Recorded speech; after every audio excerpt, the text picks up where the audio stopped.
This is attempt number 2 on explaining my assignment 1. Assignment 1, we have STD to make our life easier. Then for this first part, gives you the choice between two classes, which we will explain later. 1 is wizard and 2 is knight. Then after that, once you've entered which number you want, it asks for a name. Then when we string that name, it brings us, or once you enter the name, it strings that name to, if you choose the knight or wizard, it combines it with the word wizard or name, or wizard and name, which whatever you choose shows wizard and the name or knight and the name.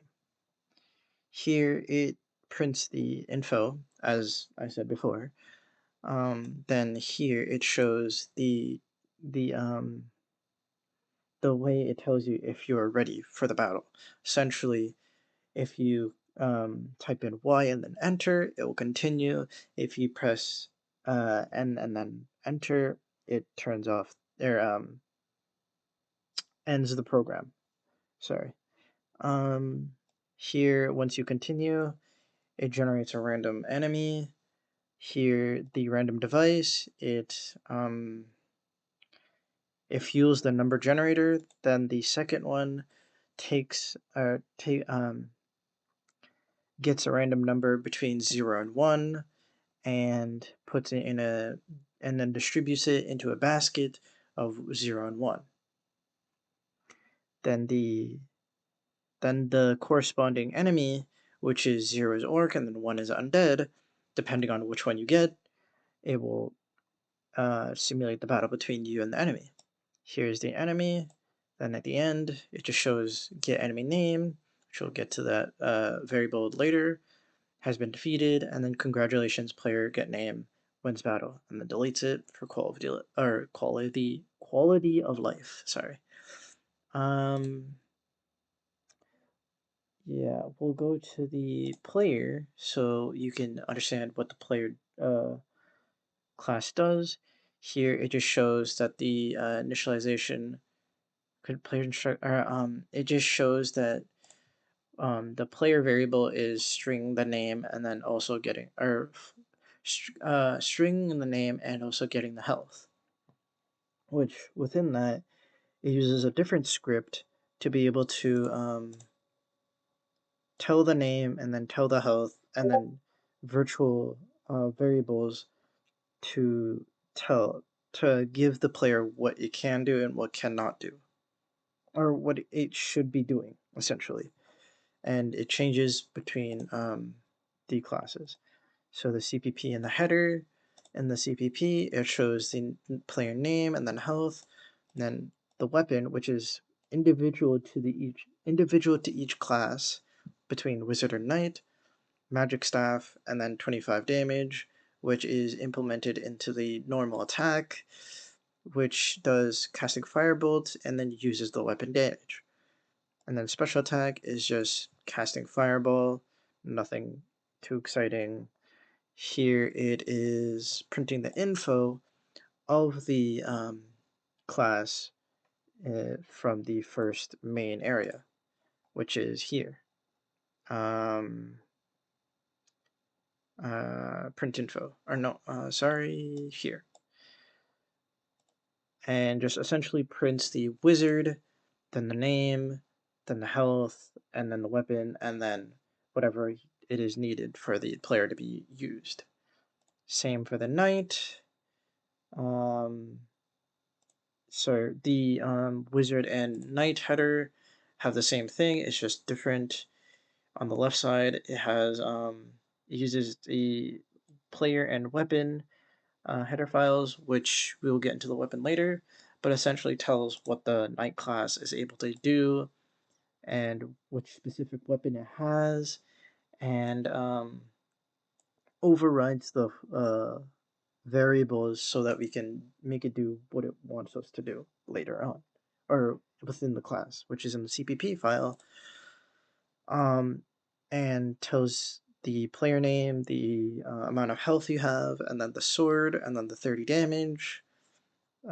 Essentially, what it can use and what it is, what the knight class is, which is name, health, player, normal attack, uses weapon damage, special attack, performs whirlwind of strikes, and then prints info if you choose the knight.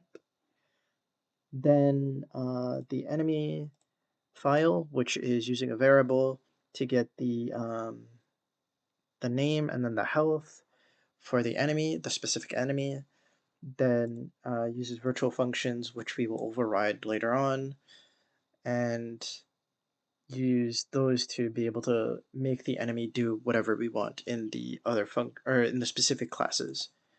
In the orc, you will see that in the CPP file, you could see the enemy variable, and then the orc name, and then the health, and then it taunts. You stand no chance against me. And then normal attack smashes with club. Then here it does enemy type, the name, and then the health, which is the info if you get the enemy.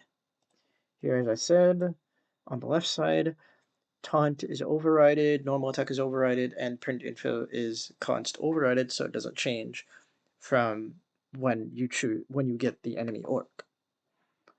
And it is all overrided so that we can be able to make it do whatever we want to say, so we can change it for this specific enemy. So the undead is the same thing, essentially, just with different text, and different name and health, so on. You get the gist.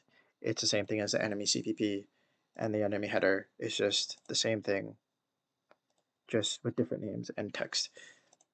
Finally, but lastly, we get to the weapon CPP and the weapon header, which is specific to the classes, so that we have specific to the classes, as you could see in the private string name and then float damage, which make sure that it doesn't, so make sure that it's specific to the specific classes that we put it in.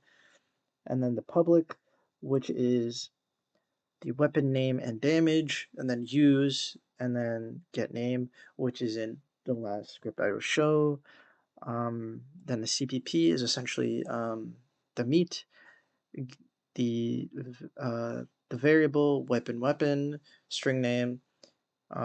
Make sure you are able to use it in the specific class.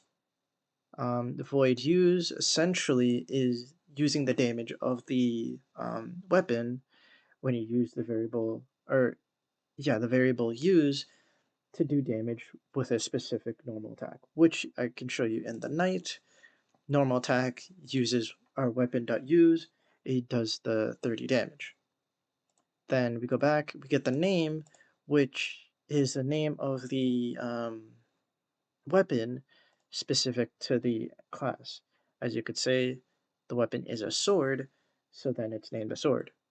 Lastly is the game object, the CPP, and then the header. And in the CPP, essentially a destructor is default. It does the destructor things. No need to define it explicitly. Then it gets the name of the game object and gets the health and then sets the health, which essentially is getting the name, health, and then setting the health. And then once you do the print info variable, it implements these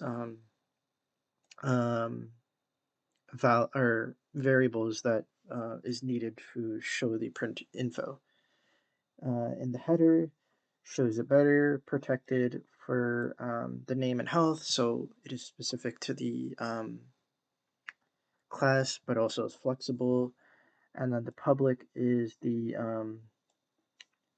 print info, virtual void print info, which is essentially just printing all the name, health, and whatever you need for it. Then destructs it after we're done using it. And that's it. Yep. Thank you for listening, and sorry this was long.